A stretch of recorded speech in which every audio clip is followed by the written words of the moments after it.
ইউনূস সাহেব ২৪ ঘন্টাও তার দপ্তরের দাপ্তরিক চিঠির গোপনীয়তা রক্ষা করতে পারেন নাই। উনি কি করে নির্বাচনের মতো এত বড় একটি দায়িত্ব পালন করবেন? খুব অবাক হয়ে লক্ষ্য করলাম দুপুরের পর থেকে আমাদের সরাইলের ওনার একটা চিঠি, দাপ্তরিক চিঠি ফেসবুকে ভেসে বেড়াচ্ছে। সন্ধ্যা নাগাদ এই চিঠিটি বিভিন্ন পত্রিকা তাদের অনলাইন যে পোর্টালগুলো আছে সেই পোর্টালে ছাপিয়েছে। দেখি ইউনূস সাহেব সেই চিঠিতে কি লিখেছেন। উনি লিখেছেন, উপর্যুক্ত বিষয়ের আলোকে সদয় অবগতি ও প্রয়োজনীয় ব্যবস্থা গ্রহণের নিমিত্তে জানানো যাচ্ছে যে অদ্য 17/1/2026 ইংরেজি তারিখ সরাইল উপজেলার নোয়াগাঁও ইউনিয়নের ইসলামাবাদ নামক স্থানে ত্রয়োদশ জাতীয় সংসদ নির্বাচন 244 ব্রাহ্মণবাড়িয়া 2 আসনের স্বতন্ত্র প্রার্থী জনাব রুমিন ফারহানা বিশাল প্যান্ডেলে জনসমাবেশ আয়োজন করে নির্বাচনী প্রচারণা করেন, যা নির্বাচন আচরণ বিধিমালা 2025-এর 18 ধারার লঙ্ঘন। তাৎক্ষণিকভাবে এই সমাবেশ ভেঙে দেয়া হয় এবং উক্ত অপরাধের জন্য জুয়েল মিয়া নামক এক ব্যক্তিকে 40,000 টাকা অর্থদণ্ড প্রদান করা হয়। মোবাইল কোর্ট পরিচালনা করেন জনাব শাহরিয়ার হাসান খান, সহকারী কমিশনার ও বিজ্ঞ এক্সিকিউটিভ ম্যাজিস্ট্রেট, জেলা প্রশাসকের কার্যালয়, ব্রাহ্মণবাড়িয়া।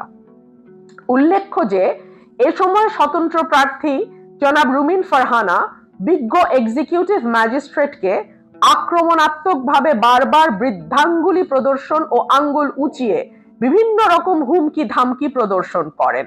তিনি আক্রমণাত্মকভাবে ইংরেজিতে ওয়ার্নিং দিয়ে বলতে থাকেন, "This is the last time I'm warning you. I will not listen to this. আপনি পারলে থামায় দেন, আজকে ভদ্রতা দেখাচ্ছি, নেক্সট টাইম কিন্তু এই ভদ্রতা করব না। আপনাদেরকে এইরকম দেখায় আক্রমণাত্মকভাবে বৃদ্ধাঙ্গুলি দেখান, খোঁজ নেন। প্রশাসনে বসে আছেন, খোঁজ নেন। তার সাথে থাকা জনৈক ব্যক্তি বৃদ্ধাঙ্গুলি দেখিয়ে বলেন, বুইড়া আঙ্গুল দেখায়, আপনারা কিচ্ছু করতে পারেন না।" এক পর্যায়ে তিনি ও তার সাথে থাকা ওই ব্যক্তি উপস্থিত জনতাকে দেখিয়ে হুমকি প্রদান করতে থাকেন এবং জনগণকে খেপিয়ে তুলে মব সৃষ্টি করেন এবং বলতে থাকেন, "আজকে আমি আঙ্গুল তুলে বলে গেলাম, আমার এই মানুষ এইখান থেকে বাইর হতে পারবেন না।" তার এই চিঠি সোশ্যাল মিডিয়াতে একদিনের মধ্যে ভাইরাল হয়ে গেছে। শুধু সোশ্যাল মিডিয়া না, গণমাধ্যমগুলো, আঞ্চলিক যে গণমাধ্যমগুলো আছে আমার ব্রাহ্মণবাড়িয়ায়, বিশেষ করে সরাইল আশুগঞ্জ বেসড যে গণমাধ্যম, তারাও এই চিঠিটিকে নিয়ে নিউজ করছেন। ইউনূস সাহেব 24 ঘন্টাও তার দপ্তরের দাপ্তরিক চিঠির গোপনীয়তা রক্ষা করতে পারেন নাই। উনি কি করে নির্বাচনের মতো এত বড় একটি দায়িত্ব পালন করবেন? 1। 2 হচ্ছে, আমি গত 13 জানুয়ারি 2026 অর্থাৎ আজকে থেকে 6 দিন আগে আমি আচরণবিধি লঙ্ঘনের বেশ কিছু অভিযোগ ইউনো অফিসে দিয়েছিলাম। জেলা রিটার্নিং কর্মকর্তা ডিসি অফিসে দিয়েছিলাম। এখনো কিন্তু আমি তার কোনো আপডেট পাইনি। সেই ব্যাপারে কোনো ব্যবস্থা নেওয়া হয়েছে বা সেই ব্যাপারে কোনো পদক্ষেপ নিয়েছে সরকারি কর্মকর্তারা, আমার কিন্তু জানা নাই। ক্ষমতার নয়, সমতার চেয়ার।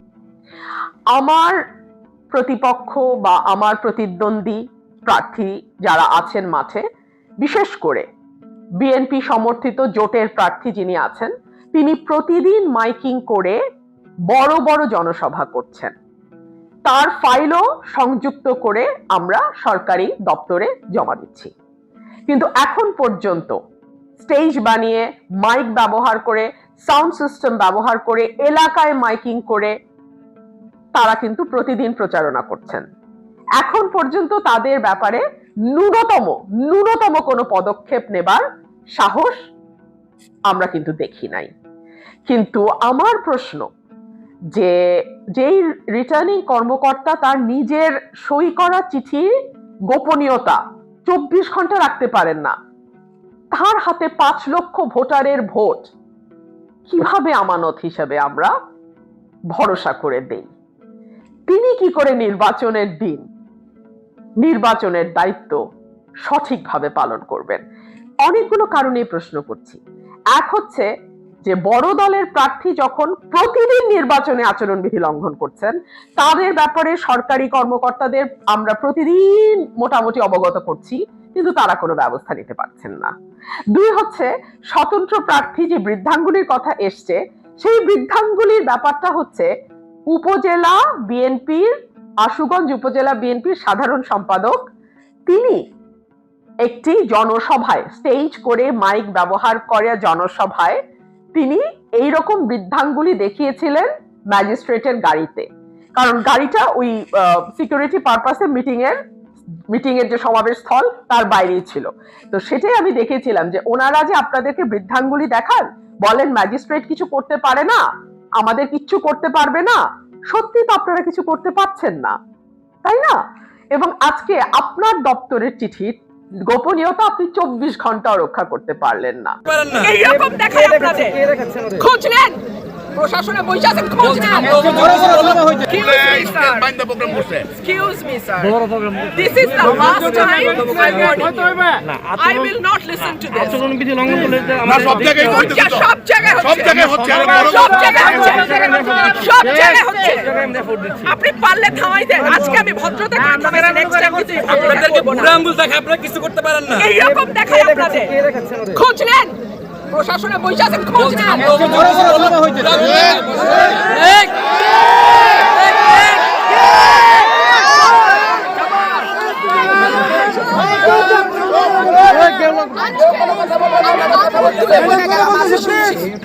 ভবিষ্যতে শুনবো না, আর আমার এখান থেকে বাইরে হতে পারবেন না।